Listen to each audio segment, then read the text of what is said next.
"That's a sign," Helen said. "What?" I said. I'd been half dozing. "That flower is a sign," she said.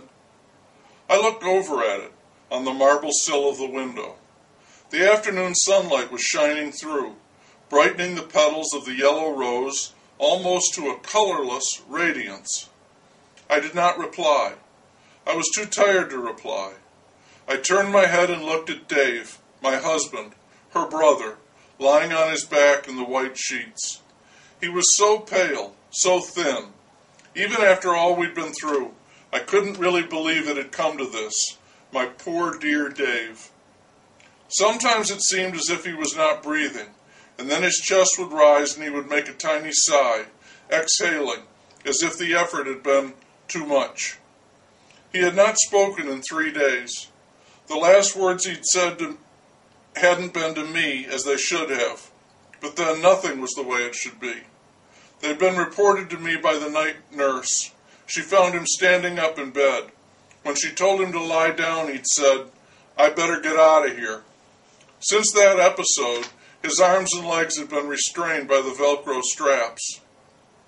They were still in place under the sheet, but I knew they were no longer necessary. Dave was too weak to move, much less stand. Everything went in and out now in tubes. He hadn't eaten in over a day. He was dying. His chest rose again, so slightly, and he sighed. I closed my eyes and tried not to think. There was nothing to think about. I'd done everything I could.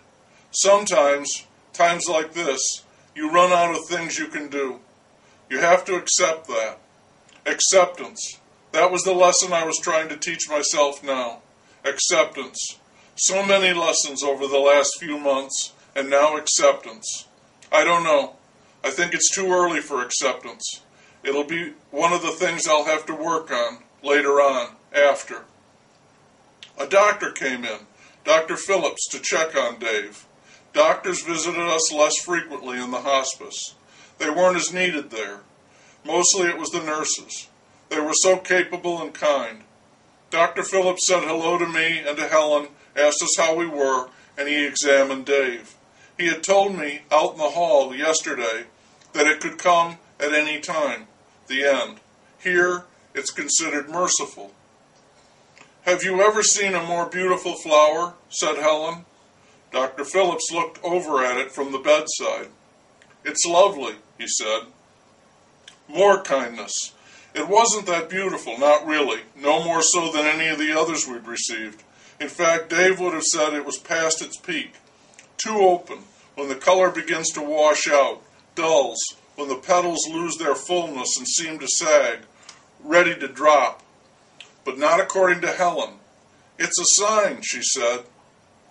It irritated me that she would exhibit this fetish for superstition in front of a doctor. He'd think we were half savage, ready to smear on paint, beat on drums, go into a ritual dance. But I bit my lip and said nothing. He would think the two of us were doddering fools, old nannies unhinged by grief. What did that matter, though? I was too old and much too tired to care what anyone thought about anything now. Only Dave mattered, and there was nothing I could do. In the end, you're much more helpless than you ever would have guessed. But Helen didn't make it easy for me. She went on. Yellow roses were his favorite flower, she said, firmly, almost reverently, as if it implied so much more. That's just not true either, but I let it go. What difference did it make now? I wasn't going to start arguing about flowers. Dave grew roses of all sorts and colors outside, and tended his African violets in the house. He enjoyed them all. If Helen wanted to believe this was his favorite, let her. What harm could there be in that now? Maybe it was helping her. Whatever works, that's what I think. Even a blatant misconception. Some religions are built on less. Anything that helps you get up that great big rocky mountain of acceptance is okay. I wish there was something that could help me. She went on like that for the rest of the day.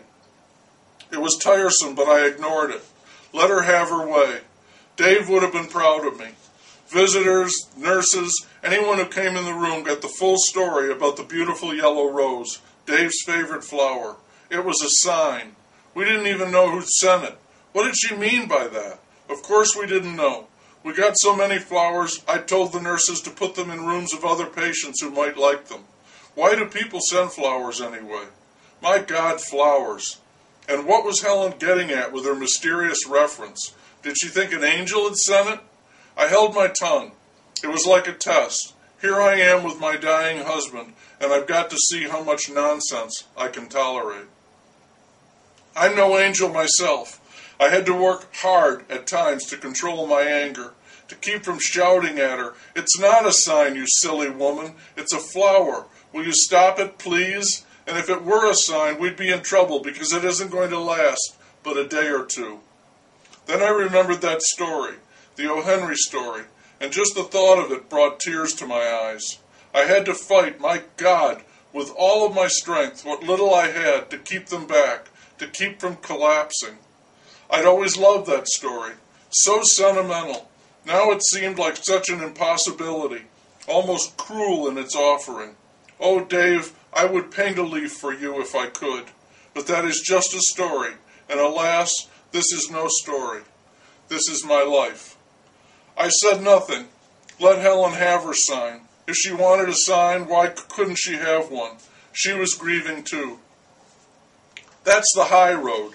But it was hard to stay up there when someone would come in and she would start rattling on about the flower being a sign.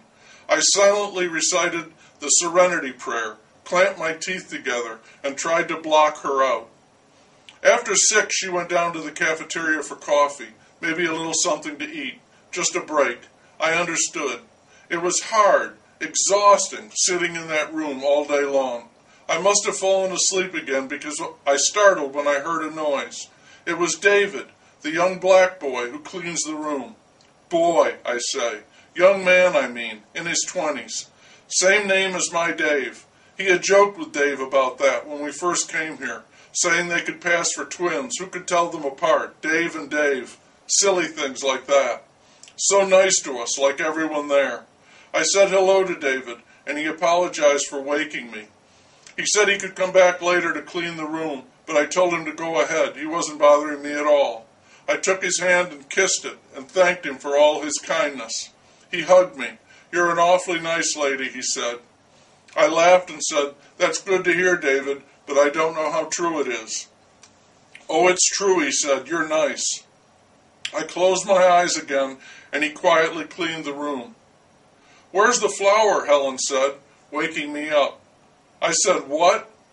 I was so groggy. It was Helen. She was back, and she was talking about that flower again.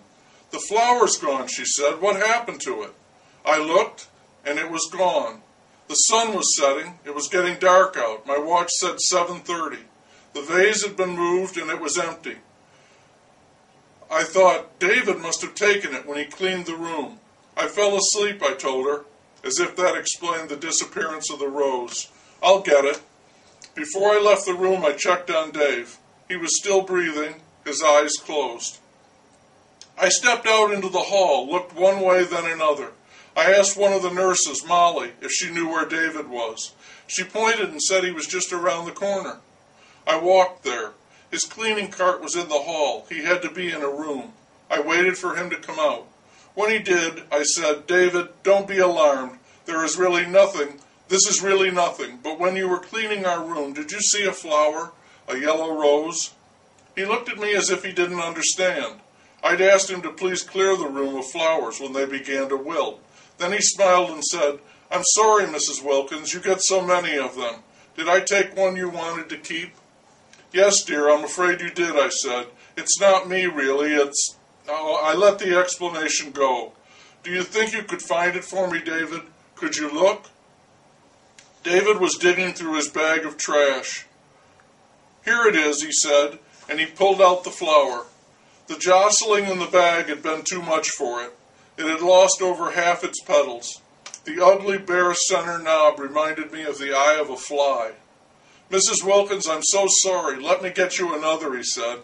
He dropped the flower back into his trash bag and dashed away, intent on replacing the rose. No, David, I said, never mind. You don't have to. It's all my fault. Be right back, he said, and then he was gone. He couldn't hear me. I was alone in the hall, and I started to cry.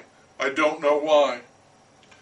I reached into the trash, picked up the rose by its stem, and squeezed it in my hand, feeling the thorns pierce my fingers and palm, the pain searing up my arm back to my heart, making me gasp. I squeezed harder, as hard as I could. Oh, Dave, Dave. I was so mad at myself. Mad because I'd promised myself for Dave that I wouldn't cry, not until it was over. Mad because I'd made David feel bad when he'd only been doing what I'd asked. And mad because I felt responsible for Helen's flower.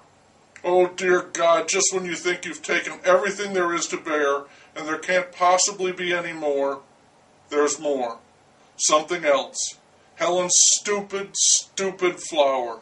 I couldn't stop the tears. They poured from my eyes, and I held on to what was left of the rose, her pitiful sign. Down the hall, I heard her voice calling my name.